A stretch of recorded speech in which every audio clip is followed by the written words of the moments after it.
Siapa mahu iktiraf kerajaan pintu belakang? Bila government pintu belakang ditubuhkan sedemikian rupa tanpa etika dan akhlak, tak dapat mandat rakyat, bersulam penipuan dan pengkhianatan, sanggup pula bekerjasama dengan para penyokong dan pendukung rejim kleptokrat, siapa agaknya yang paling wajar kita kesian dan simpati? Demikian soalan yang dilontarkan oleh Ahli Parlimen Sepang, Muhammad Hanifah Maidin.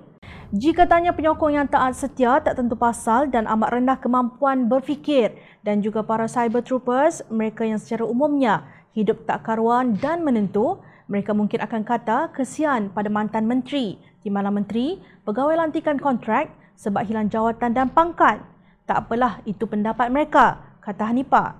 Menurut beliau, jawapan itu mungkin betul jika maddiah kebendaan yang jadi kayu ukur mereka semata-mata. Tapi jika selain maddiah seperti maruah dan harga diri yang jadi kayu ukur dan neraca penilaiannya, jawapan mereka bagi saya maaf 100% silap. Beliau melihat di mata rakyat majoritinya memandang tinggi kepada para ahli parlimen yang tak khianat.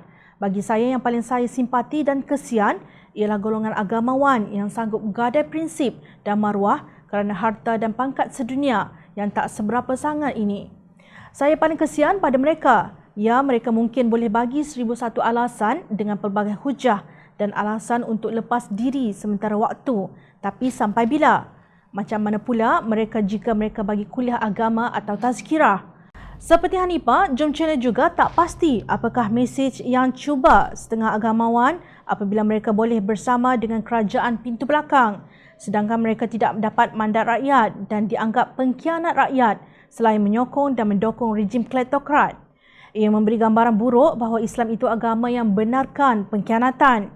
Jom Channel melihat satu hantaran di Facebook rasmi ulama tersohor Syekh Yusuf Ali Qaradawi pada 10 Mac 2020 berbunyi, di antara penyeru-penyeru fitnah ialah ulama jahat, iaitu mereka yang reda berarak bersama gerombolan para penzalim, menghidupkan wangian setanggi di depan pemimpin pelampau, mengubah kalimah Allah daripada maksud asalnya dan melunakkan Al-Quran untuk golongan diktator.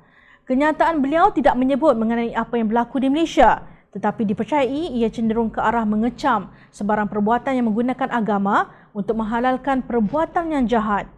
Justru sehingga hari ini setelah 2 minggu kerajaan pintu belakang berkuasa, tiada kuasa besar yang mengucapkan tahniah.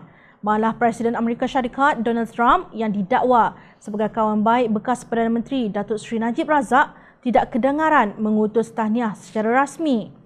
Mengapa semua membisu 1000 bahasa?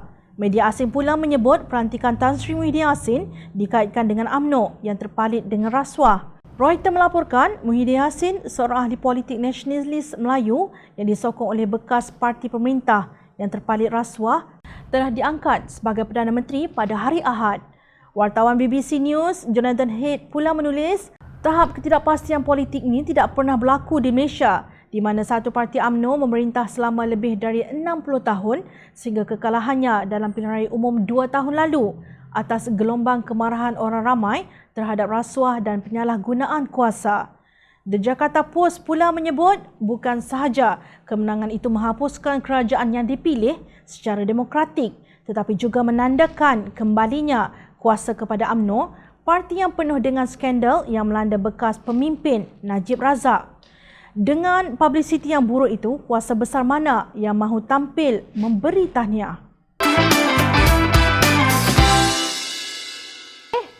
Hai! Jangan lupa klik kanan untuk rentasan berita, klik kiri untuk keratan berita dan jangan lupa untuk subscribe kami tau.